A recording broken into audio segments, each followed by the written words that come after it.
महाराज। महाराज जी, मैं खुद पर आत्मविश्वास कैसे बनाऊं? मेरे जीवन में बेपरवाही कैसे आए? जब जब हृदय पवित्र हो जाता है तब ये आता है। जो आत्मविश्वास शब्द है, जब हृदय पवित्र हो जाता है। हृदय पवित्र होगा नाम जप से, परोपकार से, तीर्थ सेवन से। जैसे धाम आए हो, धाम की परिक्रमा करो, भगवान के दर्शन करो, नाम जप करो। कभी किसी वयोवृद्ध किसी की सेवा मिल जाए बीमार की, उसकी सेवा कर दो। तो जब हृदय पवित्र हो जाएगा तो आत्मविश्वास बढ़ता है। और विश्वास जहाँ बढ़ा तहाँ भक्ति हृदय में आ गई। बिन विश्वास भगति नहीं, ते बिन द्रवहि न राम। राम कृपा बिनु सपने जीव न लह विश्राम। बिना विश्वास के भक्ति नहीं, बिना भक्ति के भगवान द्रवित नहीं होते, बिना भगवान के द्रवित हुए जीव का परम कल्याण नहीं होता। महाराज जी, जैसे कि असफलता जब मिलती है, असफलता पर असफलता जब मिलते जाती है ना, तो उस समय अंदर से कमजोर हो जाए आत्मविश्वास नहीं। हाँ, ये जरूर बात है भजन की कमी के कारण, लेकिन असफलता ही हमें सफलता का मार्ग दिखाती है। जो जीवन में भगवान के मार्ग में चले और असफल हुए, वही बहुत ऊंचाई पर पहुंच गए। सफलता अहम को पुष्ट करती है, असफलता भगवान की भक्ति पुष्ट करती है। जब हमें विपत्ति चारों तरफ से ठोकर मिलती है, तब एकमात्र भगवान का सहारा होता है। जब हमें सफलता मिलती है तो चार मित्र बन जाते हैं, चार लोग हो जाते हैं, तो हमारा मन बट जाता है कि कभी अगर हमें कोई विपत्ति पड़ी तो हमारा ये सब सहयोग कर देंगे। लेकिन कोई सहयोग वाला नहीं होता बच्चा। असलियत में सच्चा सहयोग भगवान ही करते हैं। दूसरा तो स्वार्थ वाला रखता है, स्वार्थ का सहयोग। महाराज जी, अभी कुछ ऐसा ही हो रहा है जैसे कि अगर आसपास वाले जो है ना, मतलब ऐसे कि ये मतलब एक फेलियर इंसान जा रहा है। हाँ बिल्कुल, हाँ। अच्छा है तुम अपनी दृष्टि भगवान पर रखो। वो बड़े बड़े फेलियरों को ऐसा पास कर दिया कि जगत बंधनी बना दिया। अंजलि जी, गुरुग्राम से। श्री हरिवंश प्रभु। श्री हरिवंश महाराज जी। महाराज जी, आपके प्रवचन से इतना तो ज्ञान हो गया कि यहाँ से कभी भी जाना पड़ सकता है। अंत में किसी भी प्राणी से मोह करने से कोई फायदा नहीं है, तो केवल भगवान के मार्ग पे ही चलें। तो क्यों फंसे महाराज जी आगे संसार में? ऐसा भाव आता है तो नहीं, पर अगर संसार में भगवान ने हमें कर्तव्य दिया है तो कर्तव्य का निर्वाह करना चाहिए। जैसे मानो भगवान आगे हमारा ब्याह करा दे तो हमें अपने पति को भगवान मानकर सेवन करना चाहिए, परिवार की सेवा करनी चाहिए।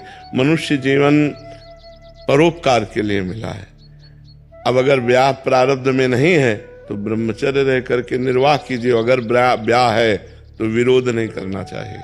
हमको गृहस्थी में जाकर के परिवार का पोषण करना चाहिए। अगर विवाह में नहीं जा रहे तो ब्रह्मचर्य में चलना है। तो गुरुदेव, कलयुग है, आप ऐसा मुझे मार्गदर्शन करें कि मैं इस रास्ते पे कैसे प्रबल रूप से चल पाऊं। हाँ, है कठिन पर असंभव नहीं है।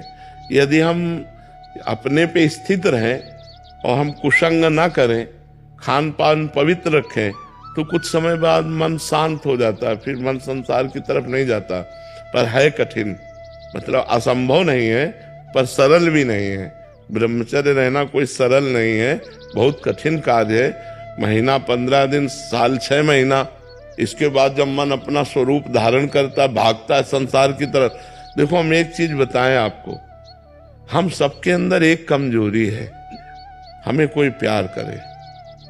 आप सब कोई बताओ, सबके अंदर एक कमजोरी कि हमें कोई, चाहे बेटा ही प्यार करे, चाहे पत्नी प्यार करे, चाहे मतलब हमें कोई प्यार करे, पर यहाँ वो प्यार मिलता नहीं है।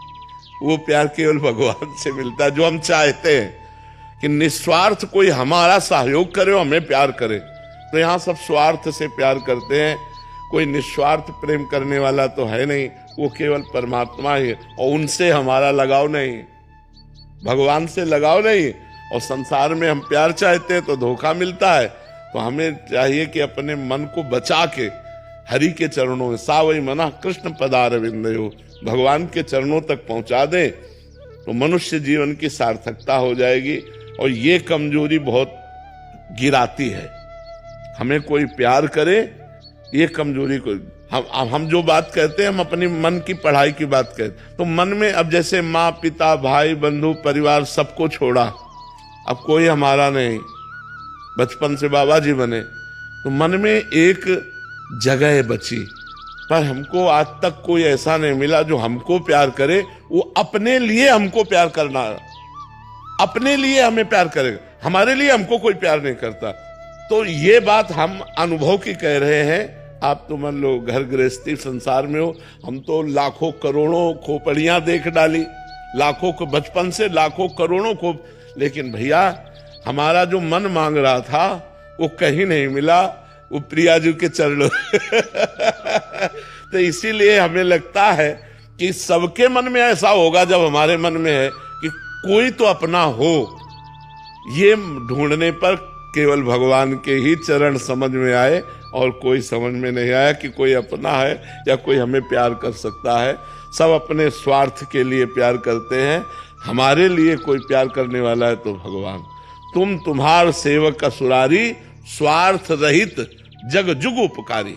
गोस्वामी जी ने लिखा है स्वार्थ रहित जग, इस संसार में जुग माने दो, उपकारी उपकार करने वाले हैं कौन? तुम और तुम्हार सेवक असुरारी, भगवान और भगवान का प्रेमी भक्त, नहीं तो सुर नर मुनि सब ही की रीति स्वार्थ लाग कर। महाराज जी ये बात आप ज्यादा अच्छे से अनुभव किए हैं महाराज जी, क्योंकि आप बचपन से अकेले रहे हैं महाराज जी। घर गृहस्थी वाले जो घर गृहस्थ में हैं महाराज जी, उनको तो लगता है मेरे पिता मेरे से बहुत प्यार करते हैं, मेरे बेटा मेरे से प्यार करता है, मेरी माँ बहुत, तो वो अनुभव ही नहीं हो पाता, जीवन निकल जाता है महाराज जी। और बाद में दुख पे दुख इतने झटके लग जाते हैं जब तक अनुभव होता है। तो आप जो अनुभव कर पा रहे हैं कि है ऐसा ही है महाराज जी, बट वो अनुभव की बात है महाराज जी। कबीरदास जी का जो है ना, मन भूला भूला फिरे जगत में कैसा नाता रे, मात कहे ये पुत्र मेरा हमारा, बहन कहे ये वीरा, हंस अकेला जाई, मन भूला भूला फिरे जगत में। बिल्कुल बिल्कुल। जैसे आपने कहा है कि अगर विवाह नहीं करना तो गृहस्थ में रह के परिवार के संरक्षण में अपनी साधना कीजिए। अब मान लीजिए विरक्त वेश नहीं ले सकते, अभी समय ऐसा कलयुग का है, लेकिन गृहस्थ में भी ऐसा संरक्षण नहीं है, तो फिर क्या कहाँ जाएंगे? हाँ नहीं, समस्या ये है ना कि जैसे मान लो, क्योंकि पिता मान लीजिए शरीर के बड़े भैया मान लीजिए नहीं मान, अपने को ही सुरक्षित रखना पड़ेगा भगवान की कृपा से, और परिवार में ही रहना पड़ेगा। अब समय ऐसा नहीं कि मतलब आप अन्यत्र कहीं रहें। अपने नाम जप से अपना संरक्षण स्वयं कीजिए, भगवान आपके संरक्षण में है। बड़े बड़े साध्वियाँ हुई हैं जिनका संरक्षण भगवान ने किया है। देखो, अगर हम फिसलने वाले नहीं हैं तो हमको कोई फिसला नहीं सकता, और अगर हम में फिसलन है तो हमें कोई बचा नहीं सकता। दोनों बातें समझना पड़ेगा। आपको कट्टरता पूर्वक अपने संयम को बचाना होगा, तो कोई आपको गिरा नहीं सकता। भगवान रक्षक, सीम की चाप सके को उतासु, बड़ रखवार रमापति जासु। भगवान जिसके रक्षक उसको कौन छू सकता है। लेकिन अगर हम ही फिसलना चाहेंगे तो भगवान फिर बचाएंगे नहीं, ये भी बात है। फिसलो तो फिर फिसलो, अगर हम नहीं फिसलना चाहते तो फिर कोई, माता पिता कितने दिन रहेंगे, परिवार कितने दिन रहेगा, पूरा जीवन तो आपको ही निर्वाह करना है। अच्छा, कहीं मान लो किसी आश्रम में भी कहीं रहो तो वहां भी तो फिसल सकते हैं। अगर आप घर में नहीं फिसल सकती तो आप कहीं नहीं फिसल सकती, और घर में फिसल सकती तो कहीं भी फिसल सकती। इसलिए अपनी फिसलन को रोकना है, ना कि स्थान परिवर्तन करना है। मुझे लगता है स्थान परिवर्तन से ठीक नहीं, उद्देश्य परिवर्तन ठीक है। उद्देश्य परिवर्तन करके अपने घर में रह जाए बहुत अच्छा है। दूसरे की सुविधा में और दूसरे के संरक्षण में रहने से अच्छा है अपने परिवार में रहे, नमक रोटी खाए, उनकी गालियां भी बर्दाश्त कर ले, अपने संयम से चले।